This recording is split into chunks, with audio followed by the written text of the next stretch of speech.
احسن تم بیٹا. سیب سورج اس کا خادم، پانی اس کی خدمت میں ہے، زمین سارے منرلز جمع کر کر کے اسے دے رہا ہے. کھاد بدبودار کھاد، پتہ نہیں یہاں بچوں نے دیکھی نہیں دیکھی، آپ کے یہاں کھاد وہ پتہ نہیں سفید سفید سے ہوتی، وہ نہیں جو اصلی کھاد، انتہائی بدبودار. جتنی بدبودار کھاد ڈالیں سیب میں اتنا زیادہ ذائقہ آ جاتا ہے. یہ کون کر رہا ہے؟ یہ سب کون کر رہا ہے؟ وہ خدا. اس ایک کنیکشن کی وجہ سے یہ ہلکا سا کنیکشن ٹوٹ جائے، یہ سیب زمین پہ گر جائے، اب سورج اس کا دشمن ہے، سورج اسے گلانے لگتا ہے. پانی لگے، نمی آ جائے، یہ اور خراب ہوتا ہے. مٹی جو پہلے اس کے لیے ماں تھی، منرل جمع کر کے دے رہی تھی، اس کی دشمن ہو گئی. کھاد میں جائے تو پھر بہت جلدی کیڑے لگ جائیں. کیا فرق ہوا؟ پھر ایک چھوٹے سے اتصال کے ٹوٹنے سے یہ ساری چیزیں جو اس کی خدمت میں تھیں، یہ مخدوم تھا، یہ اتصال ختم ہو گیا تو یہ برباد ہو گئے، سب دشمن ہو گئے. اس سیب سے نہیں کہا کہ تو مخدوم کائنات ہے، انسان سے کہا ہے تو مخدوم کائنات ہے. یہ آپ کی خدمت کے لیے سیب کو یہ سب مل رہا ہے تاکہ آپ سیب توڑ کے کھائیں. آپ اگر خدا کے ساتھ رہیں ممکن ہی نہیں ہے کوئی مشکل پیش. اچھا اس کا یہ مطلب نہ لے ہاں بھی کوئی جوان بچے سن رہے ہو کہ اچھا اب میں خدا کے ساتھ ہوں، مجھے کوئی مشکل نہیں آنے والی. جو مشکلات آئیں گی وہ مشکل نہیں ہوگی، جو مشکلات آئیں گی وہ آپ کو پتہ چلے گا یہ کیوں آئی ہے. قرآن میں آیت ہے لِيُمَحِّصِ الْمُؤْمِنِينَ، یہ مشکلات اس لیے کہ مؤمنین کی تمحیص کی جائے. تمحیص کا کیا مطلب ہے؟ اس کا انگلش میں سینٹریفیوج بہتر ترجمہ ہے. کسی گدلے پانی کو اگر آپ ڈالیں کسی ٹیوب میں، جو سمپل سینٹریفیوج کی مشین ہے، اس میں ڈال کے گھمائیں، جب گھوم رہا ہوتا ہے تو ہو کیا رہا ہوتا ہے؟ پانی پاک ہو رہا ہوتا ہے، اس کے اندر سے اس غلاظت کو نکالا جا رہا ہوتا ہے. جس پانی کو پتا ہو کہ یہ مجھے پاک کرنے کے لیے گھمایا جا رہا ہے وہ خوشی سے گھومے گا. جس کو اس پہ ایمان نہ ہو وہ وہیں رو رو کے مر جائے گا. گھمایا جائے گا آپ کو بھی، لیکن اگر آپ کو پتا ہو کہ مجھے کیوں گھمایا جا رہا ہے کوئی پریشانی نہیں ہے.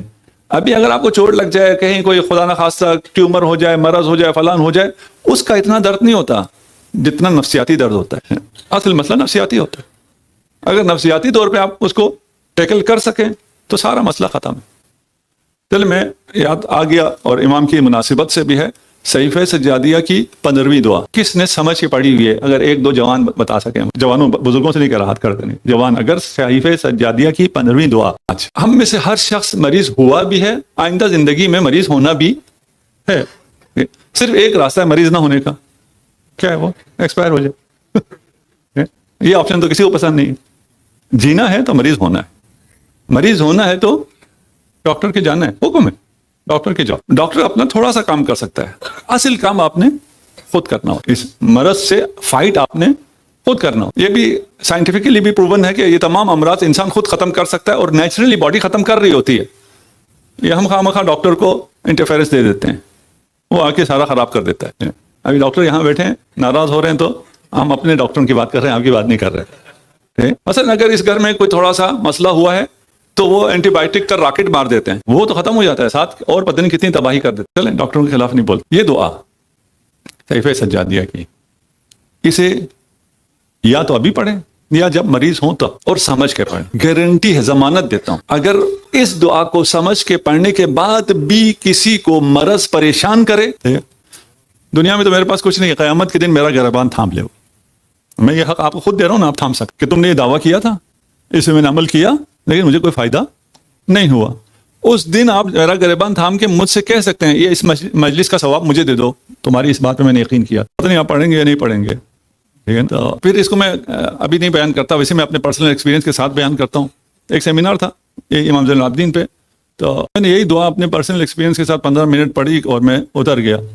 جتنے بزرگ تھے سب نے کہا یہ کیا بات ہوئی، ہم نے اس کو ایک کہانی سنانے کے لیے تھوڑی بلایا تھا، یہ آیا اپنی کہانی سنا کے چلا گیا. بزرگوں نے خوب کرٹیسائز. بعد میں وہ بک سٹال والے نے کہا کہ یہ صحیفہ سجادیہ جو ہم نے 10-20 رکھی ہوئی تھی یہ بکتی ہی نہیں تھی، اس کی 15 منٹ کی اسپیچ کے بعد یہ ساری بھی بک گئی، ٹھیک ہے، اور بھی ہمیں آرڈر آئے ہوئے ہیں. اسی لیے میں کہتا ہوں بزرگوں کی پسند اور بچوں کی پسند اور ہے.